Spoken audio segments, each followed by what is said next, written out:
Hello everyone, it's Shel from Paper Octio Studio, and today I'm sharing with you my Pick a Stick Challenge Mixed Media Art Journal page, also known as a hot mess.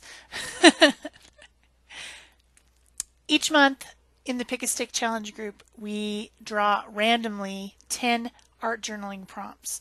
And the only rules to Pick a Stick Challenge are that you do all the prompts and you do them in order. You can add other things in between. You can start with a already colored page if you want to, anything like that, just as long as you do the 10 prompts and you do them in order. And sometimes that turns out pretty great. Most of the time it turns out pretty great. Sometimes it turns out meh. And I really feel pretty meh about this page. The first prompt was to use something transparent. I have a lot of different types of tissue papers that were sent to me by my frequent commenter, fan, whatever you want to call it, Fran Rogo.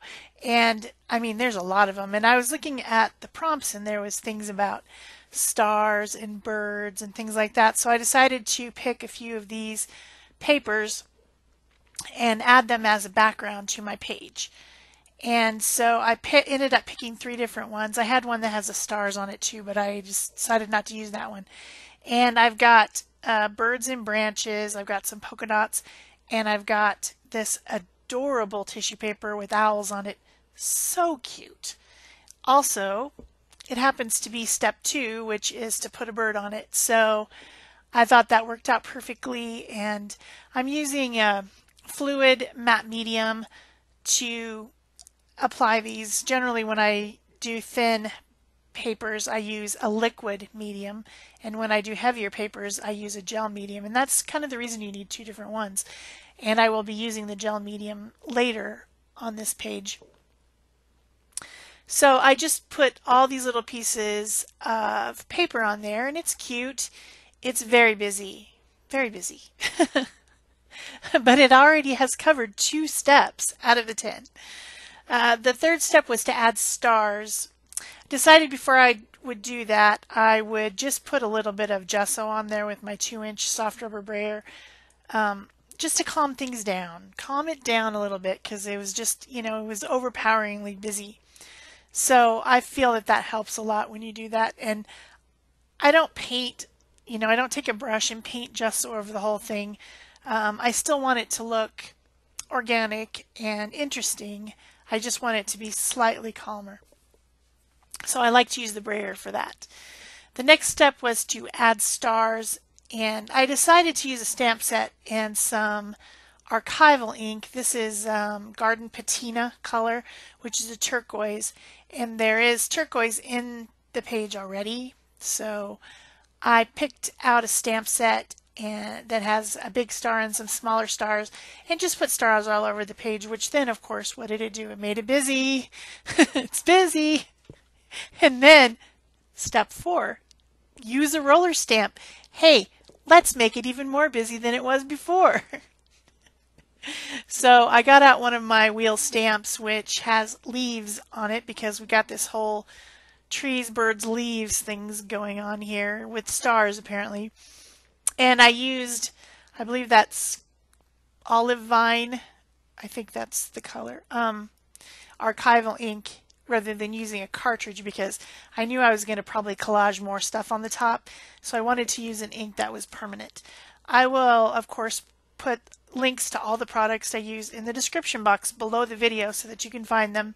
It'll be to the Amazon site where I buy a lot of stuff. If you do use those links, that helps me out a little bit, so I always appreciate it. So the next step was to make a pocket, and I was like, oh, what am I going to do with the pocket on this crazy busy page? I just wasn't sure. So I got out this, it's a little paper sack, and it came from the Chili's restaurant. They put their napkin, straw, and silverware in these little things, and I save them because they're cute. I have a couple more of them. I think they're cute, and they're great for adding pockets to things. The next step was to use a paper you don't like. So I went searching in my papers, and I found this piece of printed vellum First of all, it's brown. I don't like brown. Everyone knows that. Yuck. Second of all, it has these swirly, flourishy, not really my style kind of things on it. And third of all, it's vellum. And I discovered after trying to use vellum in collage before that it's hard to glue down. It buckles, it wrinkles, it does crazy things. It's stiff and crackly, but then, you know, you think you have it glued down and then you don't because it starts to lift itself up. It's just weird stuff. Weird stuff. But guess what? It makes a great tree. I just found that out. It really looks like textured bark because of the whole properties of the vellum wanting to wrinkle and lift and stuff. It turned out really nice.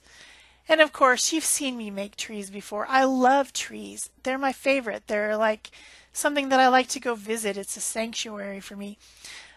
So, yep, I'm making another tree. Making another tree.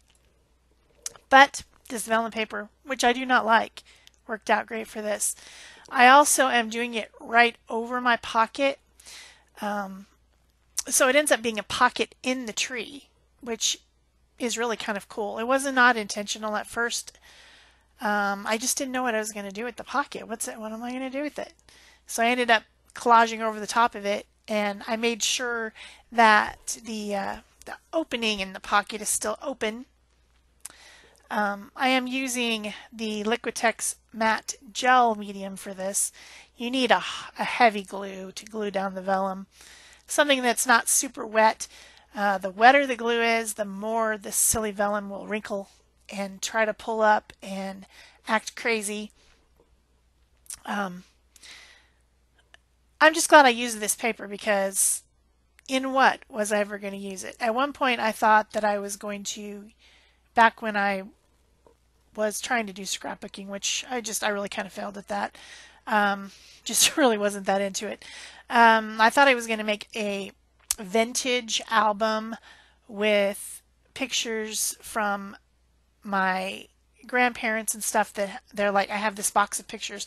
They're old-fashioned pictures. They're really cool. And I thought I would make an album and put them in it with all these vintage papers. And that's the reason that I have this paper. It is scrapbooking paper. It's acid-free and the whole thing. But I tell you what, it is not for collage. Except for in this one instance, when it made a really great tree. I tucked those paint scrapers, which are just, they're old gift cards, I think, that I have to, you know, like smooth things and scrape things and stuff like that. I tucked them into the pocket as I was going so that because I needed to tuck some paper inside the pocket and to not have this like line right where the opening of the pocket is. I wanted it to be camouflaged. I needed to tuck some inside there. So I used the little cards and it helped keep the pocket open while it was getting dry so that it wouldn't be glued shut, which would defeat the purpose of having it at all. So I used little pieces, big pieces. I layered them over each other. It made a very interesting texture. It's pretty cool. And then I used strips. Another thing about vellum that I don't like, it won't tear in a straight line. In either way, it does not have a grain. So when you try to tear it, it refuses to tear in a straight line and just becomes stupid. And I generally, when I collage, I like to do torn edges, not cut edges. So it frustrates me. So yeah, hate this paper. Hate it. I have lots more of it in other dumb vintage stuff. Yeah. Maybe I'll use it in a vintage project. I don't know. I don't know what I'm going to do with it. But anyway, yeah. I used some of it. That was good. Then, of course, I had to give that a long dry. Long dry. Step 7, use sparkles. Okay. So I got out this glitter glue that is a copper color because I was kind of thinking still autumn. And I figured I would just put it over the texture of the tree because it's so textury that I can rub it on there and it kind of brings out the texture. It's interesting. And so I wanted something that would be the same color, you know, a coordinating color with the tree. So I thought the copper was a good choice. I actually got that at Tuesday morning in another town, and I've never seen it since. It's copper, which is my favorite metallic, but you don't see copper glitter glue very often. So now I got out a bunch of stuff. I wasn't sure what I was going to do from this point. Was I going to put leaves on it? Was I going to put flowers on it? I knew that there was a step coming up that said use a die cut. I was trying to decide what I was going to put in the pocket.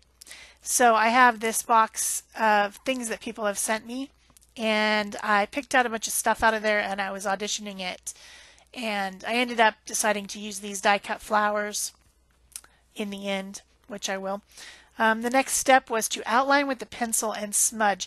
When you're doing this, it's a lot like what you see me do often with the Stabilo All pencil, where I will put the pencil on and then blend it out with water. You can do that with graphite too. The only thing I recommend if you're going to do this, when you're going to do this step, is to use a soft leaded pencil. So this is a drawing pencil, and I think it's an HB, or I don't know. Anyway, it's a softer, I'm not sure what lead it is, but it's a soft lead. And then I used a blending stump or tortillon to blend it, and it just adds a shadow and makes the tree appear like it's more part of the page. The next step was to add something metallic. So I first thought I would use a piece of metal, something that I have.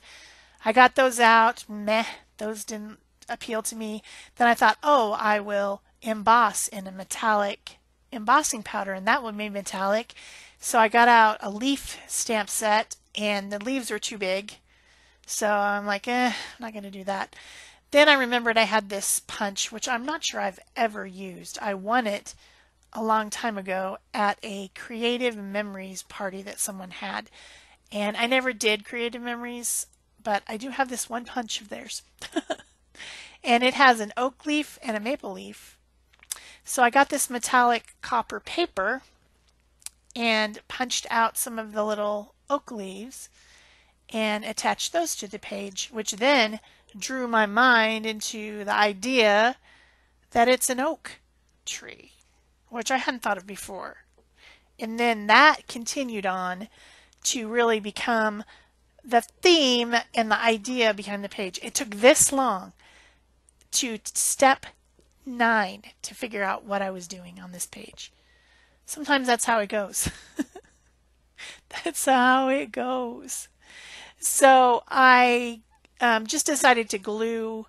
I didn't want to get out some glossy medium for this, for these shiny oak leaves. I just decided to go ahead and glue them down with tacky glue. They're not going to come up. They're going to be inside a book. So I did that. Then the last step, step 10, is to use a die cut, and that's where I decided to use all these little die cut floral shapes. These were sent to me by Ann Williamson a long time ago. She has a channel, and I used to do this group swap for altered tags. And whenever you would send an altered tag, the general thing that people did was to send extras with it. Like maybe you put some napkins or some trimmings of something or whatever. And she sent these punch outs or die cuts that I think she cut out of her underpaper.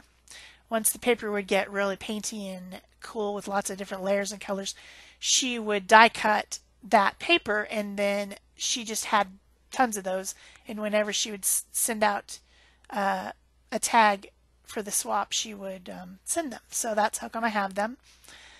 And I picked out fall color ones that would blend with the page.